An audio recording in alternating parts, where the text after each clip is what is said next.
Okay, so very good afternoon to all of you. So I'll just start the class today. Okay, so today we'll discuss somebody. Let me just mute all participants.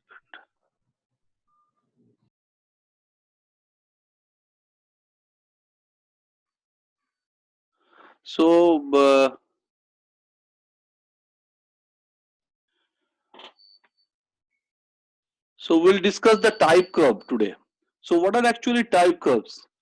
Type curves are actually the standard curve for fitting our well test data in that type curve and to estimate the parameters which are for a specific well. Okay, so if you see, we have a type curve generally having normal pressure versus time as well as the derivative curve with time, and this is some. So two curves are fit together in a type curve. One is pressure versus time, another is your derivative versus time in the log plot. So that has been plotted for your specific set of curve, and which we use it for our own estimation of the well test. Okay, so different types first appeared in oil industry literature in the 70s. So you could understand the type curves actually people started using in the 1970s. Then several kinds as listed below are used to interpret the test in a vertical well with an infinite homogeneous reservoir. So now what happened with advancement of our different activities? Now initially it was started with a horizontal vertical well, but things are improving, and now maybe we have a different way to interpret our graph, not only using type curve with a diagnostic plot, even with your convolution deconvolution technique also. Okay, so each and every parameters you could properly understand in the dynamic nature around the wellbore as well as within the reservoir. So out of that we have a Agarwal type curves, then McKinley type curves, Alofer and Kress type curves, and Gringerton type curves. Okay, so we have different types of type curves, and each and every type curve is specific. So it was examined that out of all the mentioned type curves, Gringerton et al. Type curves are the most complete and practical to use.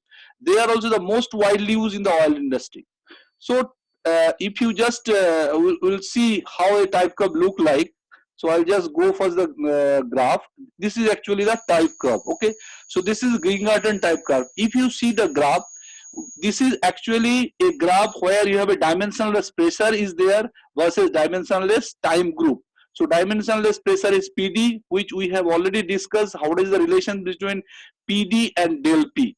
Whereas in dimensionless time group, in the x-axis we have TD by CD.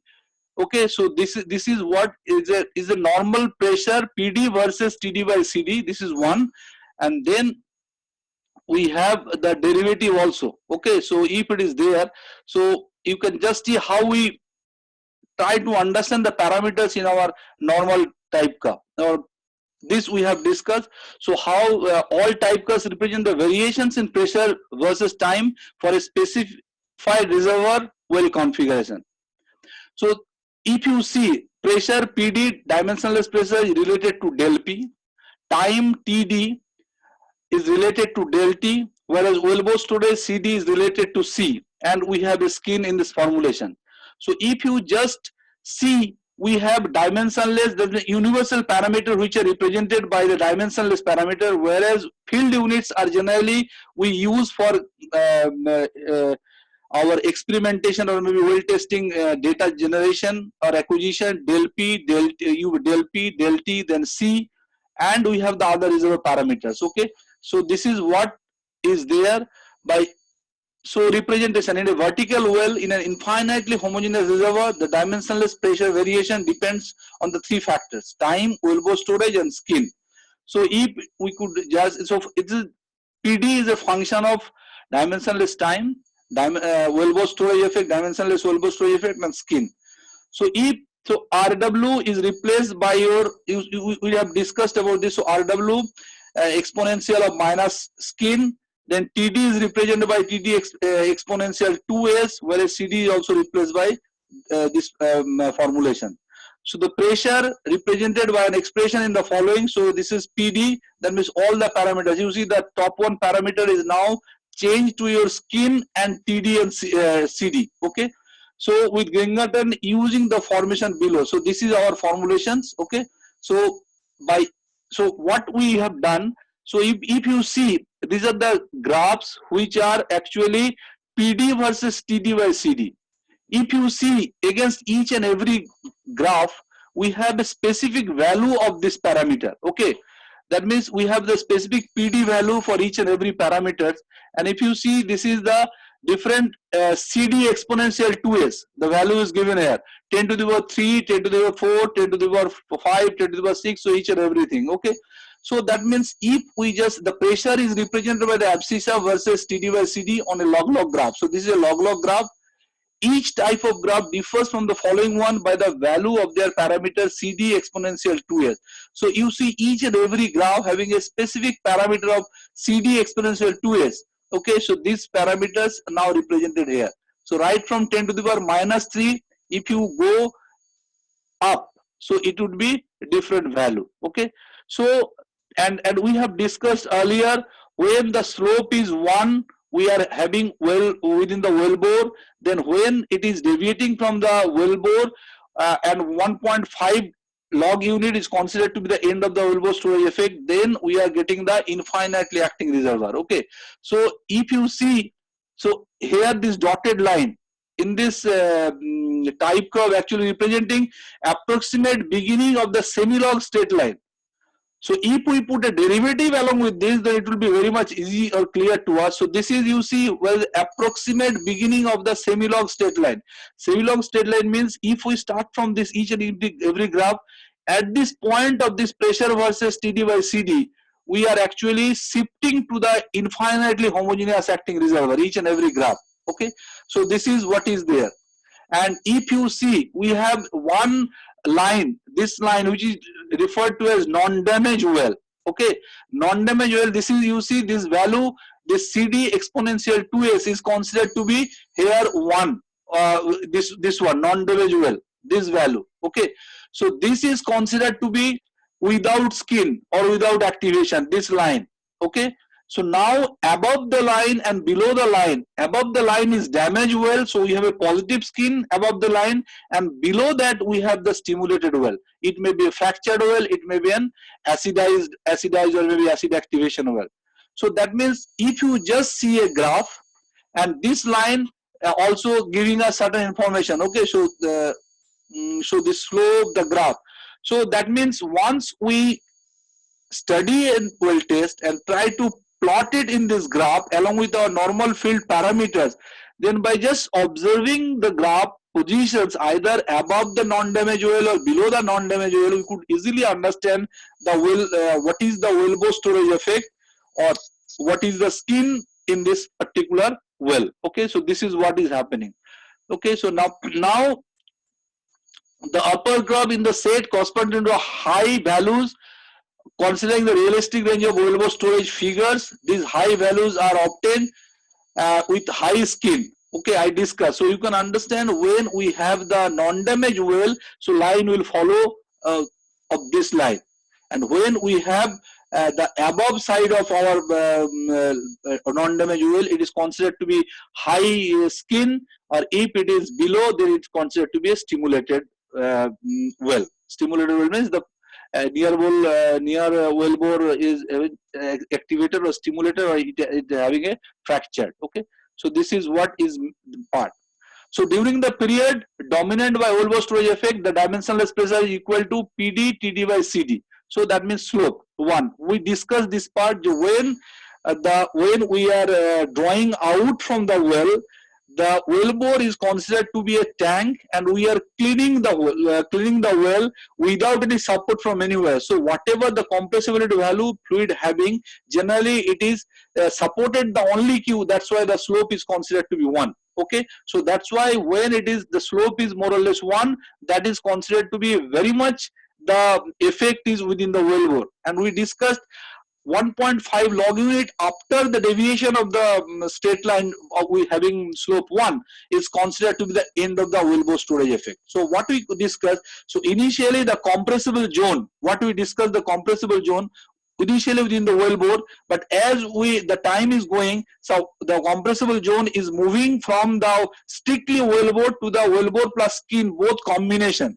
because by that time the sand phase is basically the sand phase is now getting the flow from the reservoir. Okay, so now if you just the point corresponding to the periods are located on the straight line with a slope 1 that goes to the time origin. Okay, all type curves have the straight line as asymptote for short time. So initially all straight line, but if you come here, it is not straight line, it is actually stimulated and activated well. That means some support is there, that's why you are getting more flow. Okay, so below that line. So two curves in the set indicate the end of the well bore storage effect. The upper one corresponds to the type curves where is greater than 1. So this value, this is non-damage well 1. So this upper set and lower set. Okay, the lower set is considered to be less than 1 value. If you just go 10 to the power minus 1, then you have the 10 to the power 0, this is 1 value. Okay, okay, so below that you have the minus sign. So minus sign means you have the stimulated or activated well. So now how to do interpretation, how we go ahead for, so have everybody understood this part now? So now I'll again discuss what is happening. Once we discuss what is happening with time, our compressible zone started from the top of a well, it is actually shifting with time. So as our instruments, electronic memory gauge is just above the perforation or below the well at up to a desired depth, what is happening? Once we are cleaning the well, the fluid is producing from the well, so that's why the rho g age of the fluid column is changing. So initially we consider this is a tank, that means nothing has been supported from the sand face or from the reservoir, that's why the slope would be 1.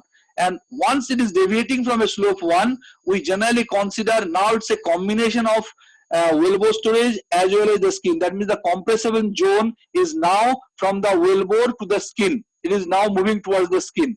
So now this dotted line is actually indicating your starting of an infinitely acting reservoir. So right from here to here, all the graphs are actually started their infinitely acting domain, means they have crossed the skin and we are getting the infinitely acting part. Okay, so this is what is there. So once you do the derivative along with this plot, that will be very easy to you understand when, because after this time, once you do the derivative, all the graphs is coming to a straight line having 0 slope. Okay, so this is what the main part is.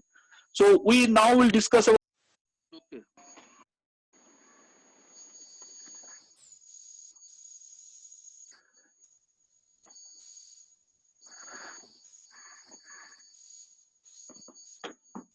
How we do our interpretation. Just see in the first part, you see, plot the major pressure,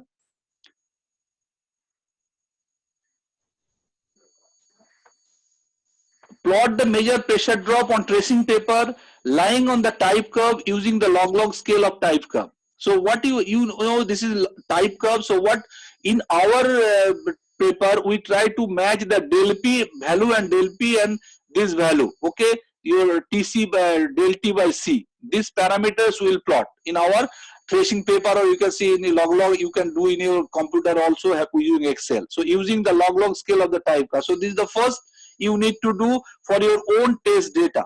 So the second part is look for the portion of the underlying type curves matching the data best. So what you see that you have here inside you have two curves. One is the type curve which we have discussed earlier, and another small rectangle is there where your data is plotted in the plus sign. Okay, all the inside data, these are your data where you are plotted with del P, and here you have your del T. Okay, so what is happening? Initially there was type curve. So what you plot in your own test, but we generally do our plotting in the del P versus del T, and this is the plus signs are our own data. So now what we do, we have to only translations are allowed during this step, keeping the two grids parallel. So what you see, you have your x-axis and y-axis grids in both of your drawn figure as well as the type curve. What you need to just move transitionally, you cannot rotate it. So keeping the two axes parallel, you need to move your graph, your own study. And then the specification of the type curves where the major points match, they correspondent to value this. That means you see where your this part is matching. So initially you see this data are missing. So sometimes you may have a lot of problems to match because slight shifting can change havoc in your original interpreted data. That's why you should be very careful, so that your and we have discussed early, the initial data are not sometimes very regular. It's fluctuating data there. That's why each and every time when we are trying to understand or analyze, so we need to see the data. Even if you have an offset data, sometimes you need to erase the data for getting the proper, because once you are having this Wellbos storage as well as your skin effect, that time you may get some disturbances. Okay, so that's why, and it should be there, otherwise you cannot properly match, because this horizontal section may be matched with any of the graphs, and that time your skin and Wellbos storage may not be having the similar values. Okay, so now if you just see, so now what we do, we fix a match point. Match point means you see both the axes are parallel. So pick a match point M. We have put it here, match point. Okay. So whose coordinates can be read in both the type curve system of axis. So what you have PD and CD by TD by CD in your type curve, whereas in our we have del P and del T. So now you match. Okay, the point M can be chosen anywhere on the plot, not necessarily on the curve. So this is important anywhere, because this value of your own del P is matching with your PD, and this value of a TD CD will be matching with your del T. So that is what we need to do. Then you see interpretation. The ordinate of the match point is measured.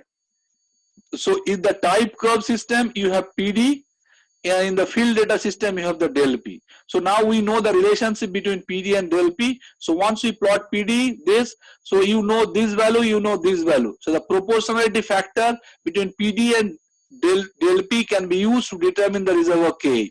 Okay, so you now, this is match point value. Both the cases is match point value, and using other parameters, Q you know the production rate, formation volume factor of your crude you know, and mu you know. So by using these parameters you can get your reservoir KH. Okay, by matching, by analyzing the match point.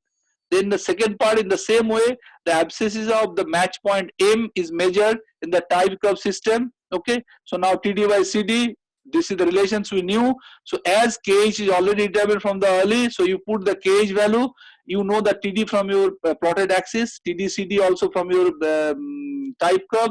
So then you can get your this C also, you can get your Wellbos storage. Okay, so now the proportionality factor between TD by CD and T can be used to calculate C, the Wellbos storage. Okay, so now this is what we have discussed, how to do it for our analysis. Okay, so the type curve where the data have been matched is characterized by this part. So this is very important to understand. Is it actually matching? If you shift slightly, even this data, it appears to you it may match with this. This data may match with this also. Okay, so that's why it's very important for you people to at least, because you see in this graph you don't have the slope of one line segment part. But if we really do in better way the study, so that this segment should match also, as well as it will follow like this. It should not be a partial match in some part and partial match with this. So the whole graph should match with our data, so that we can get the proper information. So with earlier we have already calculated. So the type curve where the data have been matched is characterized by this specific formulations of the graph. So CD is then calculated. CD by using these formulations. Okay, so the value of CDA is used to determine the skin. So now you use this formulation, these formulations of your already existing type curve, use this and try to get the what value. Okay, so this is what we generally use by getting our original field data, plotting it and matching with in a specific type curve, and then by correlating the parameters we calculate the skin, the reservoir KH, Wellbos storage. Okay, so this is what we done. So now using type curve during build up. So what we have discussed about the build-up also, where we use Horner and MDH plot method. So in case of using, so what we know what is Horner time. So the curves can be used directly to analyze pressure build-up if del T greater than very less than Tp after a constant flow rate. So what is Tp? Production time. If we have long production time early before we take the last build-up, that time also we could use. And also del T, that means the test of study TP n-1 after a multi-rate history. So you have studied a long time, but still the last P a production n-1 time and TP n-1 duration of the last production period before certain is both are very less. Okay, this del T is very less. When the last test, del T is the last test duration. Okay, so this is what is useful for using the your type curve for getting also even from the your Horner plot also. These conditions are also same as for using the MDH method also. If this condition do not exist, using the type curves directly may lead to inaccurate results. So this I already shared you. These are all the information which should be very meticulously planned. Okay. So now you see here we have two things. Type curves calculated for a certain well with okay TP production time with constant rate before certain. Okay, and these are the parameters. Okay, so the upper type curves only be used at the beginning of the test less than 10. So it is match up to this, but after that, okay, so this is actually your type curve and this is your original data.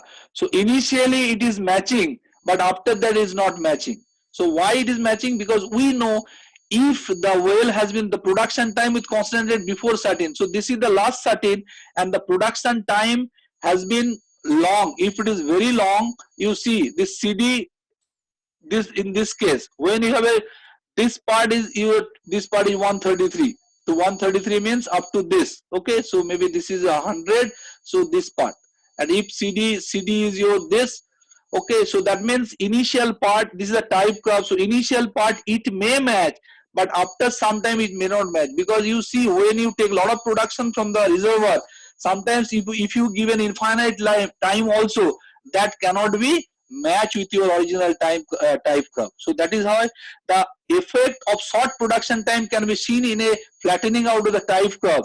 The build-up curve and the drawdown type curves above attempting to force it's generally don't match high on the set of curves, and therefore is inaccurate result. So we cannot use sometimes the curve or maybe drawdown curve. Okay, so that cannot be used sometimes. So Agarwal equivalent time method. So the most useful method of using drawdown type curves is build up in Agarwal's method, because Agarwal time is specifically different than what we discussed so far. It consists of plotting each measurement versus an equivalent time, that is del T E as defined below instead of versus del T.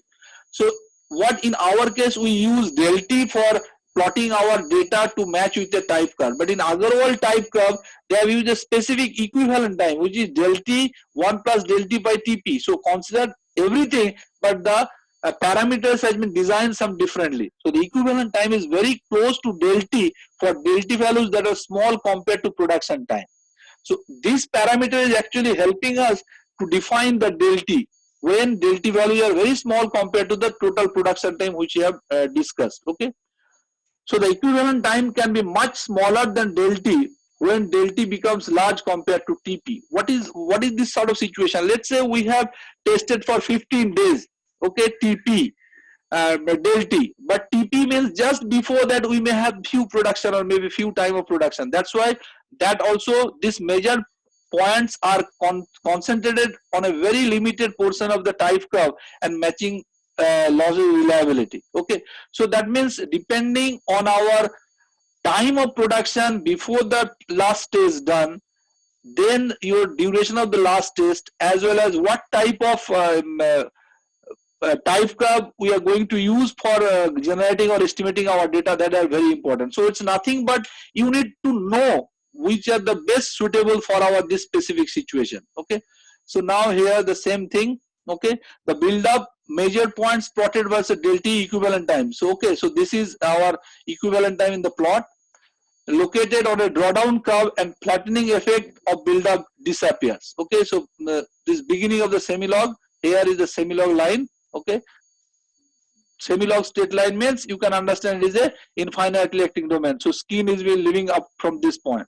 Okay, so it indicates that Agarwal's method can be used for build up provided that the semi straight line was reached during the previous drawdown period.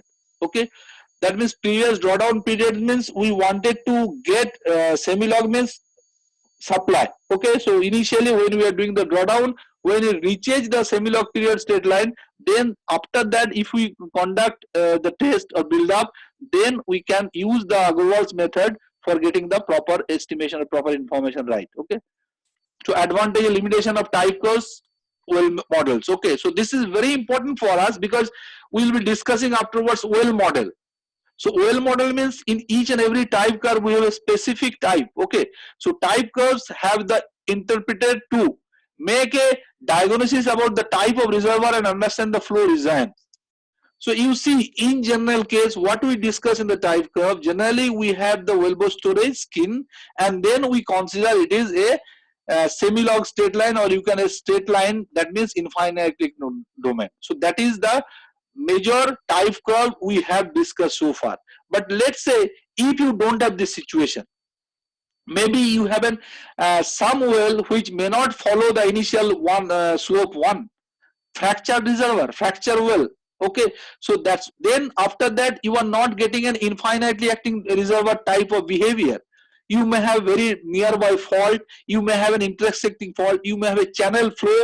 So that means you may not get your straight line domain. That's why make a diagnosis about the type of reservoir and understand the flow regimes. You need to understand the flow regime just immediately when it is leaving the skin or maybe the wellbore storage. Okay, so wellbore storage effect are also sometimes not straight line of slope one may not be visible sometimes. We'll discuss afterwards. So what is happening now, things have changed and complicated also.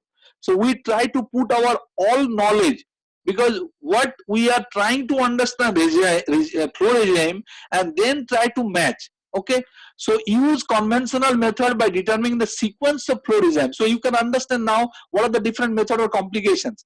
Use conventional method for by determining the sequence of flow.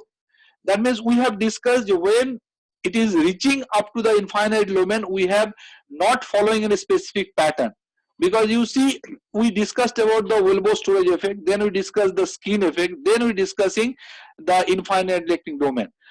And after the or maybe even skin, if you have done a acidization job, or if you have fractured, or if you have stimulated a well by doing the hydrofracturing, so the flow pattern will not be same. So you may have a different, so that means each, and then you have, let's say, fractured reservoir.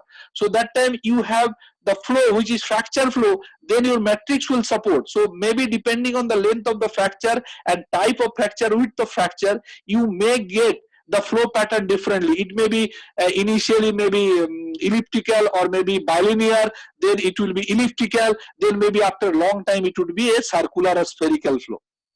So that means what is happening, so that means we may not get the straight line which is supposed to be there in our type curve.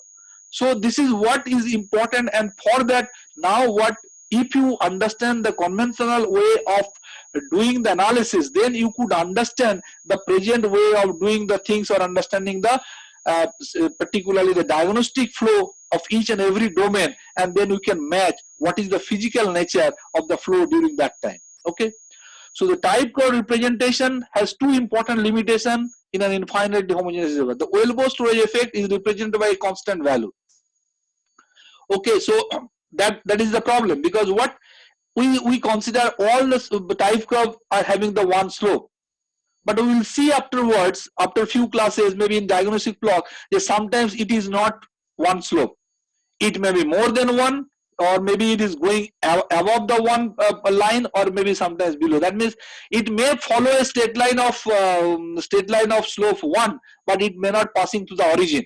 Okay, so it may, that means your support is more from somewhere else. Okay, a test needs to be interpreted with the type curve established for drawdown.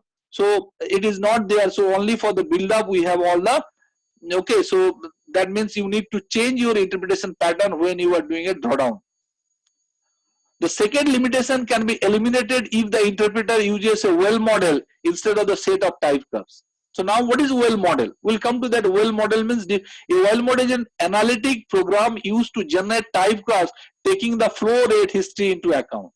So here you need to develop your own understanding. So that's why I'm saying always, once you get the philosophy behind the analysis, then it would be easy for you to understand what is happening. Because being a field geoscientist or engineer, when you are acquiring the data, you may face a lot of problems during the acquisition of the data. So you must know what is the data quality, how we have acquired the data, what is the limitations of the data, because every time you need to take care when we are working, because always using a computer software may not help you to get the proper information in the right form. Okay, so additionally, the representation by set of curves severely limits the number of parameters that can be taken into account.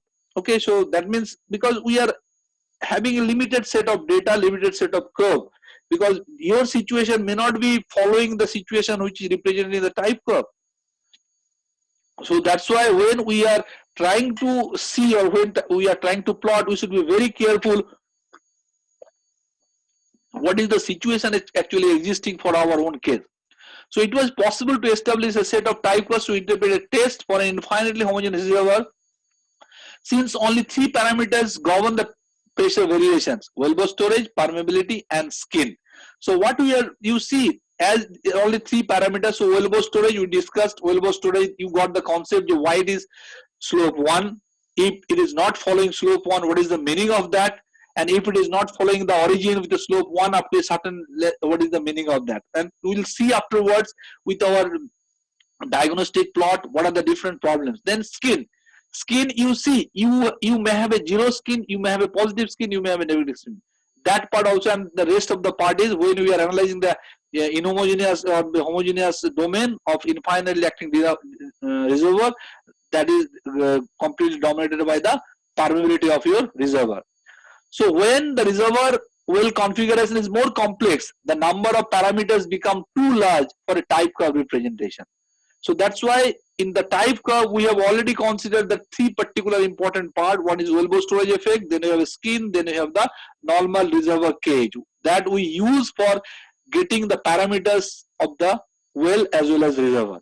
But when you have a complicated situation around the wellbore, you have an injection well maybe, you may have a combination of fluid which you are producing, you may have a skin which is stimulated in nature, or even a fractured reservoir just around the wellbore, and then you have the complicated afterwards. So that's why when we are discussing or we are estimating the parameters, your well model as well as reservoir model should be very much clear to you before your interpretation, you start your interpretation. Okay, so the type curves represented a set of generated by well model undergo the same flattening or out effect due to logarithmic representation. The scale attenuates pressure variations, because we are going to log-log scale sometimes. The log-log scale will attenuate. So because of this, interpreting with type curves is often tricky. For a long time, the problem discouraged interpreters who were used to the 70s of conventional method. The use of type curves combined with the pressure derivative has completely eliminated this difficulty. So I was telling this is only the pressure curve versus time. But we'll see afterwards, once you do both the things together, so it would be very easy to fit the match, because when you are doing a type curve as well as your particularly type curve and particularly your pressure curve, both the things would be matching, because that time we are matching both. It is not only one. Here what we are trying to match with only del P versus del T plot, and with the type curve PD and TD by CD. Okay, so that parameters we try to match only one. But if you see, if we do both, that means your normal pressure curve and then your derivative plot, then once we match both the data, that means pressure versus time data as well as your derivative curve, once it fits, because in that type curve both the sets are available.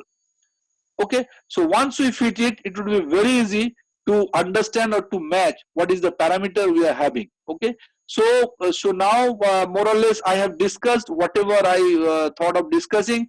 Maybe in the next class we'll discuss the similar method. Similar means we may not discuss. Hopefully you can go through it. The classes I have already supplied to you.